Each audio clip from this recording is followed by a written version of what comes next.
കർക്കിടക മാസത്തിൽ വരുന്ന ശുക്ലപക്ഷ ഏകാദശിയാണ് പുത്രത ഏകാദശി. പേര് സൂചിപ്പിക്കുന്നത് പോലെ തന്നെ സന്താന സൗഭാഗ്യത്തിനായിട്ട്, പ്രത്യേകിച്ച് പുത്ര സൗഭാഗ്യത്തിനായിട്ട് പ്രസിദ്ധിയാർജിച്ച ഏകാദശിയാണിത്. ഒരു വർഷത്തിൽ വരുന്ന 24 ഏകാദശികൾക്കും വ്യത്യസ്തമായ മഹാത്മ്യങ്ങളാണ് ഭഗവാൻ പറയുന്നതെങ്കിലും പൊതുവായ ഫലം എല്ലാ ഏകാദശികൾക്കും പാപമോചനമാണ്.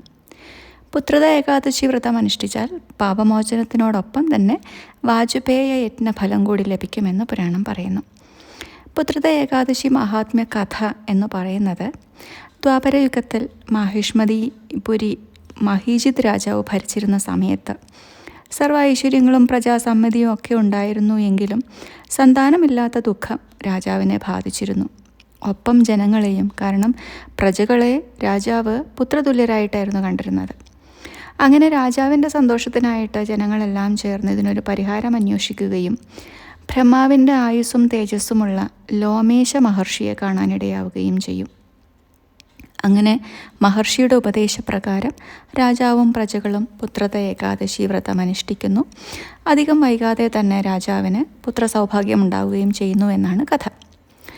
മുൻജന്മ പാപമായിരുന്നു രാജാവിൻ്റെ ഈ ഒരു ദുഃഖം അനുഭവിക്കേണ്ടി വന്നതിന് കാരണമായി മഹർഷി പറയുന്നത്. അതായത് അദ്ദേഹം ഏതോ ഒരു ജന്മത്തിൽ ദാഹിച്ചു വലഞ്ഞ് വെള്ളം കുടിക്കാനെത്തിയ പശുവിനെയും അതിൻ്റെ കിടാവിനെയും തടഞ്ഞു നിർത്തിയിട്ട് അദ്ദേഹം വെള്ളം കുടിക്കുകയുണ്ടായിത്രേ.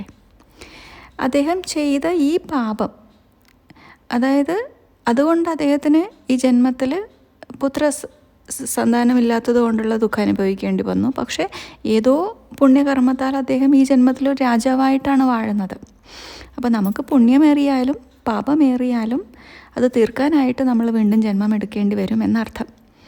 നമ്മുടെ പാപങ്ങൾ തീർക്കാനുള്ള ഏറ്റവും ഉത്തമമായ വ്രതമാണ് ഏകാദശി വ്രതം. അത് സാധിക്കുന്നില്ല എന്നുണ്ടെങ്കിൽ നമ്മൾ പുണ്യപ്രവൃത്തികൾ ചെയ്തുകൊണ്ട് അതിൻ്റെ പ്രഭാവം കൊണ്ടും പാപങ്ങൾ കുറയുമെന്ന് പുരാണം പറയുന്നു. നമ്മുടെ ഒരു വിശ്വാസം മരണാനന്തര കർമ്മം ചെയ്യാൻ നമുക്കൊരു പുത്രൻ വേണം. പും എന്ന നരകത്തിൽ നിന്ന് നമ്മെ ത്രാണനം ചെയ്യുന്നവനാണ് പുത്രൻ.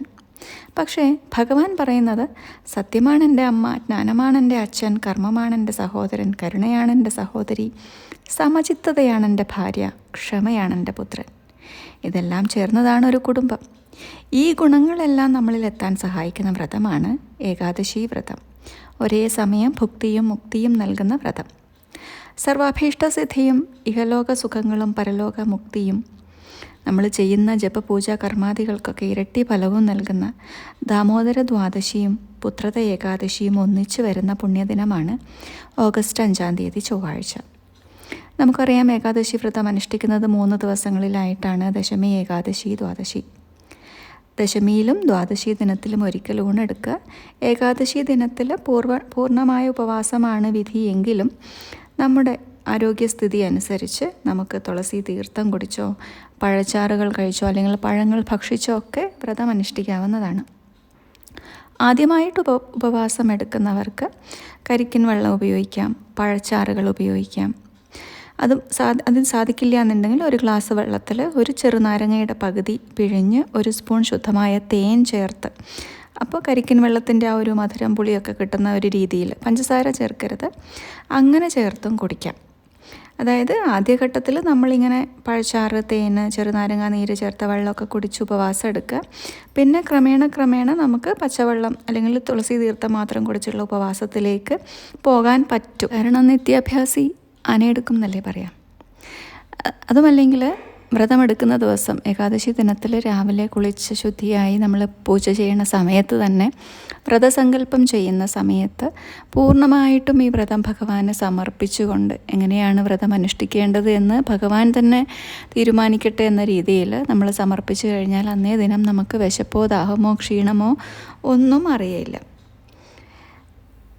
ഏകാദശി വ്രതം അനുഷ്ഠിച്ചതിന് ശേഷം അടുത്ത ദിവസം ഉപവാസം കഴിഞ്ഞ ഉടനെ നമ്മൾ കട്ടിയുള്ള ആഹാരമൊന്നും കഴിക്കരുത്. എളുപ്പം ദഹിക്കാവുന്ന പഴവർഗ്ഗങ്ങളോ പച്ചക്കറികളോ ഒക്കെ കഴിക്കുക. ഇങ്ങനെ നിരന്തരമായിട്ട് സാധന ചെയ്യുന്നവർ ഇതുപോലെ വ്രതമെടുക്കുകയും നിരാഹാര വ്രതങ്ങളൊക്കെ ചെയ്യുകയാണെങ്കിൽ നമ്മുടെ ശരീരം മനസ്സൊക്കെ ധ്യാനം ചെയ്യാനായിട്ട് അനുയോജ്യമായി തീരും. അതായത് എന്നാൽ സാധനയും മറ്റ് ജോലികളുമായി കഴിയുന്നവർ തീർത്തും നിരാഹാരം അനുഷ്ഠിക്കാൻ പാടില്ല.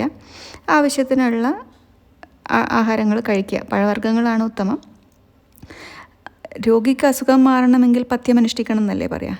അതുപോലെയാണ് ഒരു സാധകനെ സംബന്ധിച്ചിടത്തോളം ലക്ഷ്യത്തിലെത്തുന്നത് വരെ പഥ്യം ആവശ്യമാണ്. അതിലൊന്നാണ് സംസാരം കുറയ്ക്കുക, മൗനവ്രതം എടുക്കുക, ആഹാരം നിയന്ത്രിക്കുക തുടങ്ങിയവ. ഈ അനുഷ്ഠാനങ്ങൾ ചെയ്യുന്നത് കൊണ്ട് നമ്മളൊരിക്കലും ദുർബലനാവുകയല്ല ചെയ്യുന്നത്. വള്ളം നിർമ്മിക്കാൻ തടിയെടുത്താൽ അത് വളഞ്ഞു കിട്ടിയാലല്ലേ പ്രയോജനമുള്ളൂ. തടിയെ വളപ്പിക്കുവാനായിട്ട് ചൂട് പിടിപ്പിക്കും.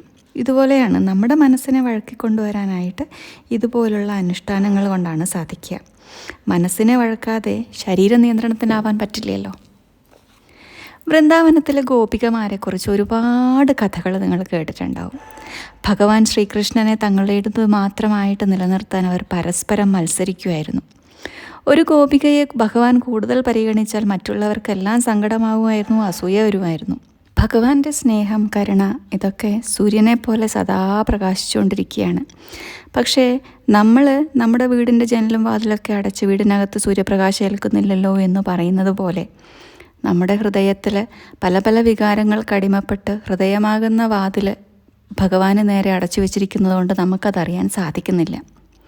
ഒരിക്കൽ താൻ തൻ്റെ പത്നിയുടെ സ്വകാര്യ സ്വത്തല്ല, തൻ്റെ കാരുണ്യവും വാത്സല്യവും ഭക്തജനങ്ങൾക്കെല്ലാം അവകാശപ്പെട്ടതാണ് എന്ന് ബോധ്യപ്പെടുത്തിയ ഭഗവാൻ രംഗനാഥൻ്റെ ഒരു ഐതിഹ്യ കഥയുണ്ട്. ഇത് നടക്കുന്നത് ശ്രീരംഗത്ത്, തമിഴ്നാട്ടിലെ ശ്രീരംഗ സ്വാമിനാഥ ക്ഷേത്രത്തിന് തൊട്ടടുത്ത് തന്നെയുള്ള ഉരയൂർ എന്ന് പറയുന്ന ഒരു ഗ്രാമത്തിലാണ്. രംഗനാഥ സ്വാമിയുടെ ഭക്തനാണ് ചോളരാജാവായ നന്ദചോഴൻ. ചോളരാജാക്കന്മാരുടെ ഭരണകാലത്ത് നടക്കുന്നൊരു കഥയാണ്. നന്ദചോഴൻ്റെ ഭരണകാലത്ത് രാജ്യത്ത് ഐശ്വര്യം സമൃദ്ധിയും ഒക്കെ ഉണ്ട്. പക്ഷേ അദ്ദേഹത്തിന് സന്താനമില്ല എന്നൊരു ദുഃഖവുമുണ്ട്. തനിക്കൊരു പിതാവാകാനുള്ള ഭാഗ്യം നൽകി അനുഗ്രഹിക്കണേ എന്നത് എന്നും വിഷ്ണു ഭഗവാനോട് പ്രാർത്ഥിച്ചിരുന്നു. അങ്ങനെ ഭക്തൻ്റെ അഭിലാഷം നിറവേറ്റുന്നതിനായിട്ട് ഉരയ്യാറിൽ അവതാരമെടുക്കാൻ ലക്ഷ്മി ഭഗവതിയെ ഭഗവാൻ അയക്കുന്നു. തക്ക സമയത്ത് ഞാൻ അവിടെ പ്രത്യക്ഷപ്പെടും, ദേവിയെ കല്യാണം കഴിച്ചു കൊള്ളാം എന്ന് ഭഗവാൻ വാഗ്ദാനവും ചെയ്യുന്നു. അങ്ങനെ ഭക്തൻ്റെ ആഗ്രഹ സഫലീകരണത്തിനായിട്ട് ലക്ഷ്മി ദേവി മനോഹരിയായ ഒരു പിഞ്ചു കുഞ്ഞിൻ്റെ രൂപത്തിൽ താമരപ്പൊയ്കയിൽ ശയിച്ചുകൊണ്ട് അവിടെ ജന്മമെടുക്കണം. നായാട്ടിനിറങ്ങിയ നന്ദചോളൻ പൊയ്കയുടെ തീരത്ത് എത്തിച്ചേരുകയും ഈ കുഞ്ഞു ബാലികയെ കണ്ട് എടുത്തുകൊണ്ട് പോയി പുത്രിയായി വളർത്തി താമരയിൽ നിന്നും പിറവിയെടുത്തതുകൊണ്ട് കമലവല്ലി എന്ന് പേരെടുക്കുകയും ചെയ്തു. രാജകുമാരി ഒരു കൊച്ചു സുന്ദരിയായി വളർന്നു വന്നു. ഒരിക്കൽ സഖിമാരോടൊത്ത് ഉദ്യാനത്തിൽ കളിച്ചുകൊണ്ടിരിക്കവേ കുതിരപ്പുറത്ത് അതിലൂടെ കടന്നുപോയ കോമളനായ ഒരു യുവാവിനെ കാണാനിടയാകുകയും കമലവല്ലിയുടെ ഹൃദയം കവരുകയും ചെയ്യുന്നു. ആ യുവസുന്ദരൻ ആരാണെന്നറിയാതെ പിന്നീടുള്ള ദിവസങ്ങളിൽ അവരെക്കുറിച്ച് മാത്രമായി അവരുടെ ചിന്ത. കല്യാണത്തിനുള്ള സമയമായപ്പോൾ തൻ്റെ മനം കവർന്ന ആ യുവാവിനെക്കുറിച്ച് അവൾ പിതാവിനോട് തുറന്നു പറയുന്നു. തൻ്റെ പ്രിയപുത്രിയെ ആകർഷിച്ച ആ യുവാവ് ആരായിരിക്കും എന്നുള്ള സന്ദേഹത്തിലായി പിന്നീട് രാജാവ്. അങ്ങനെ ഒരിക്കൽ രംഗനാഥ ഭഗവാന്റെ അടുത്തിരുന്ന് ഈ ആശങ്കയോടുകൂടി ഭഗവാനോട് സംസാരിച്ച് അവിടെ ഇരുന്ന് ഉറങ്ങിപ്പോയ രാജാവ് ഒരു സ്വപ്ന ദർശനം കാണുന്നു. ഭഗവാൻ രംഗനാഥൻ തന്നെ സ്വപ്നത്തിൽ പ്രത്യക്ഷപ്പെട്ട് കമലവല്ലിയുടെ ഹൃദയേശ്വരൻ ഞാൻ തന്നെയാണ് എന്ന് രാജാവിനെ അറിയിക്കുകയാണ്. അങ്ങനെ ആ മംഗളകർമ്മം നടത്താനായിട്ട് രാജാവ് തൻ്റെ ഓമന മകളോടൊപ്പം ശ്രീരംഗത്തേക്ക് യാത്ര തിരിച്ചു. ഭഗവാനെ കണ്ടു, അനുവാദവും ആശീർവാദവും ഒക്കെ മേടിച്ച് തിരിച്ചു വന്ന് മകളുടെ വിവാഹം ആഘോഷിക്കുന്നതിനായിട്ട് ഉരയൂരിൽ തന്നെ മനോഹരമായൊരു ക്ഷേത്രം നിർമ്മിക്കുന്നു. യുവസുന്ദരനായ പ്രതിശ്രുത വരൻ്റെ രൂപത്തിൽ ഭഗവാൻ പ്രത്യക്ഷപ്പെട്ടു. കല്യാണം കഴിഞ്ഞു. അങ്ങനെ ആ പ്രസ്തുത ക്ഷേത്രം അഴകിയ മണവാളൻ ക്ഷേത്രം എന്ന് പ്രശസ്തി ആർജിക്കുകയും ചെയ്തു. കമലവല്ലിയുടെ പരിണയം വളരെ ആഘോഷപൂർവ്വം നടത്തിയത് ഉരയൂരിലാണെങ്കിലും രംഗനാഥ പത്നിയായ രംഗനായകിക്ക് അത് തീരെ തൃപ്തിയുണ്ടായിരുന്നില്ല. ഭഗവാൻ തൻ്റേത് മാത്രമായിരിക്കണം, ഒരിക്കലും ശ്രീരംഗത്തിന് അപ്പുറത്തേക്ക് ഉരയൂരിലേക്ക് യാത്ര ചെയ്യരുത്, കമലവല്ലിയെ സന്ദർശിക്കരുത് എന്ന് ദേവി ശഠിച്ചു. രംഗനായകി തായാറ് അപ്രകാരം താക്കീത് നൽകിയിട്ടും ഭഗവാൻ വർഷത്തിലൊരിക്കൽ തമിഴിലെ പൈങ്കുനി മാസത്തിൽ കമലവല്ലിയുടെ ജന്മനക്ഷത്രമായ ഉത്രനാളിൽ പ്രിയതമയ്ക്ക് പിറന്നാൾ ആശംസകൾ നേരാനായിട്ട് ശ്രീരംഗത്ത് നിന്നും പുറപ്പെട്ട് ഉരയൂരിൽ എത്തിച്ചേരും. സ്വർണ്ണനിർമ്മിതമായ പല്ലക്കിലാണ് യാത്ര. ഒരു 6 കിലോമീറ്റർ ദൂരേ ഉള്ളൂ കേട്ടോ. കമലവല്ലിയെ സന്ദർശിക്കും, മോതിരം സമ്മാനമായി നൽകും. പിന്നെ തിരിച്ച് ഘോഷയാത്രയാണ് ക്ഷേത്രത്തിലേക്ക്, ശ്രീരംഗത്തേക്ക്. രംഗനായകി ദേഷ്യത്തിലായിരിക്കുമല്ലോ. അതുകൊണ്ട് അവർക്ക് കൊടുക്കാനായിട്ട് എനിക്കൊരു മോതിരം ഉപഹാരമായി വേണം എന്ന് ഭഗവാൻ അവിടുത്തെ ഭക്തജനങ്ങളോട് അഭ്യർത്ഥിക്കുന്നു. അങ്ങനെ അവർ ഭഗവാന് മോതിരം കൊടുക്കുന്നു. ആ മോതിരവുമായിട്ട് ഭഗവാൻ തിരിച്ച് ശ്രീരംഗത്തേക്ക് എത്തി. പക്ഷേ രംഗനായകി ക്ഷേത്ര കവാടം തുറക്കില്ല. ഇരുവരും ഒരുപാട് നേരം വാദപ്രതിവാദം. ഓരോ തവണ ഭഗവാൻ ദേവിയെ സമീപിക്കുമ്പോഴും ഭഗവാനെ മറ്റൊരു സ്ത്രീയെ പരിണയിച്ച വഞ്ചകൻ എന്ന് വിളിച്ച് കളിയാക്കും. വെണ്ണയും മാമ്പഴവും എല്ലാം ഭഗവാന് നേരെ എറിഞ്ഞുകൊണ്ട് മടങ്ങിപ്പോകാൻ പറയും. താൻ ഒരിക്കലും രംഗനായകിയെ വിട്ടുപോകില്ല എന്ന് ഭഗവാൻ ആവർത്തിച്ച് പറയും. വിഷസർപ്പമുള്ള കുടത്തിൽ കൈയിട്ട് പത്നിയോടുള്ള വിശ്വസ്തത തെളിയിക്കാൻ ഒരുക്കമാണെന്നൊക്കെ ഭഗവാൻ പറയുന്നു. അന്നേരം ഭഗവതി കളിയാക്കും, സർപ്പത്തിനു മുകളിൽ ശയിക്കുന്നവൻ അതിനെ മയക്കാനാണോ പ്രയാസം? എന്നിരുന്നാലും ഭഗവാൻ അവിടെ നിന്ന് വിട്ടുപോകില്ല. ഭഗവാനോട് വിട്ടുപോകാൻ ദേവി പറഞ്ഞുകൊണ്ടേയിരുന്നു. ഈ സംഭവങ്ങൾക്കെല്ലാം ദൃക്സാക്ഷിയാണ് നമ്മുടെ നമ്മാഴ്വാർ എന്ന് പറയുന്ന ഒരു തമിഴ് സന്യാസി. അതുകൊണ്ട് തന്നെ അദ്ദേഹം ഇവരുടെ തർക്കത്തിനിടയിൽപ്പെട്ട് രംഗനായകിയോട് പറയും, ഭർത്താവിനെ തിരികെ സ്വീകരിക്കണം. ജഗദീശ്വരിയല്ലേ അമ്മ, തൻ്റെ പതിയോട് ഇപ്രകാരം പെരുമാറിയാൽ ഭൂമിയിലെ സകല ഭർത്താക്കന്മാർക്കും ഇതുപോലെ തന്നെ ആയിരിക്കില്ലേ അവസ്ഥ എന്ന് പറയും. അങ്ങനെ ആ ഉപദേശം ദേവി സ്വീകരിക്കുകയും രംഗനാഥനെ വാതിൽ തുറന്ന് അകത്ത് പ്രവേശിക്കാൻ അനുവദിക്കുകയും ചെയ്തു എന്നാണ് കഥ.